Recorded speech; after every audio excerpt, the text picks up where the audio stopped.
Dr. Udai Pareek, I'm so proud of you. You've just received a Lifetime Achievement Award from the Asian OD Network. And the other night at EMPI, the students swarmed around you to have their picture taken with you. And as I introduced you to the Asian OD Network, I said, you not only brought OD to India, you brought HR, HRD, feedback, social psychology, applied behavioral science, and all of those kinds of wonderful things, organizational behavior. And so that's who you are. So please tell us the history of OD in India. Well, thank you, Roland, for this compliment. India, like in USA, we started OD in education. And the first OD work we did in the end of 1950s was action research in the school involving all the teachers, including the headmaster, and working on processes. And we also had T group kind of meetings there. Yes. So this was the beginning of the whole process.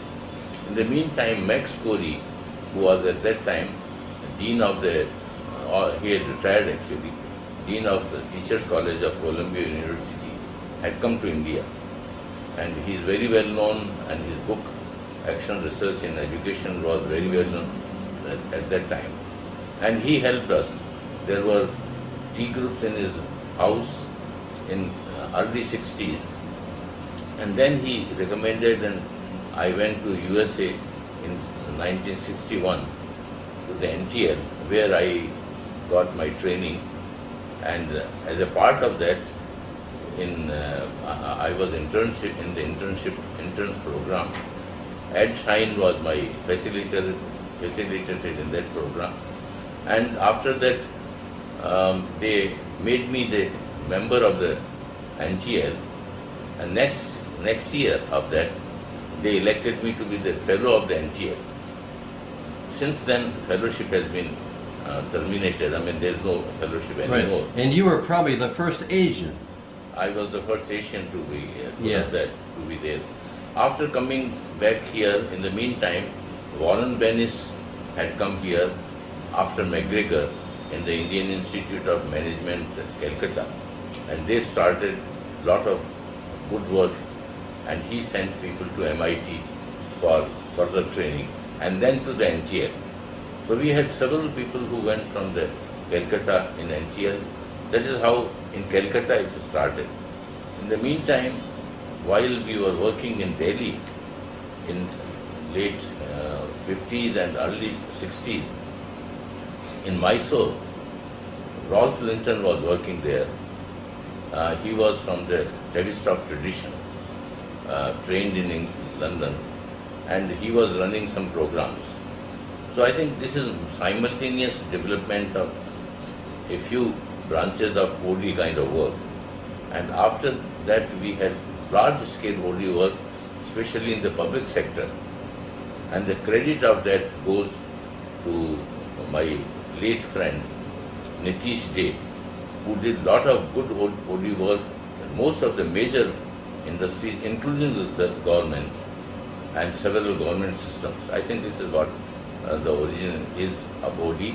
Now it has, of course, taken diverse ways of being done here in India. Mm-hmm. Good. So what do you see the future for OD in India? I think OD has, seems to me, bright future. Now there's interest in OD has rekindled. So we today have different forms of OD coming up. For example, the major differences which I see and major developments I see, number one, there is much more emphasis on positive dimensions. More talking about the strengths and working on the strengths rather than talking of diagnosis and so on. Yes. The second thing which I see is very important, that instead of talking of the past, like diagnosis and so on, we are talking of the future. So plan from the future So the present must be shaped by future, not by the past. Yes. I think this is the second trend which I see in India. The third trend, which is important in my opinion, which I think is very important for the future in India, is that we must have OD in social sector also, not only in the corporate sector. And I think this is where probably we have some developments, including in EMPI, where they are focusing not only on the private and corporate sector, but also on the development sector. So I see this as very important. I think I see that as we have learnt more from positive tradition today from America, especially the positive psychology and positive scholarship movement. Similarly, in England, there is a critical psychology movement. So focusing on linking psychology and OD work with the society rather than only confining it to the organization. Yes. So this I see as the future. So now I'm going to put you on the spot. I bet you wonder what I'm going to ask, right? Yeah. And I know you're a humble human being, and you're one of the most genuine and authentic human Well, beings thank I you know. for that. But what has been your unique contribution to the OD world, especially in Asia? Well, if I may, difficult for me to say on my own work, but if I may say, one is that I have contributed to the some new concepts in OD. My other friends have also done that, bringing more Indian culture, understanding of the Indian culture and linking it with the OD work to some extent. The second thing is a large number of students who have worked with me and who are as competent, more competent than what I am. I think I am very proud of them. So I think spreading OD with the help of the students who have worked with me is another. A third is some researches I have done, which I think has been seminal in advancing the role of organizational behavior in development. Yes. How has OD influenced your life personally? How has it changed you? What has it given you? Oh yeah, I think that's a good question. I think it has changed my life a great deal. I'm torn between two ideologies. One ideology is the Marxist ideology, where change requires basic change in the society. The second ideology is the Lewinian ideology, where you have to develop processes in the organizations and the society.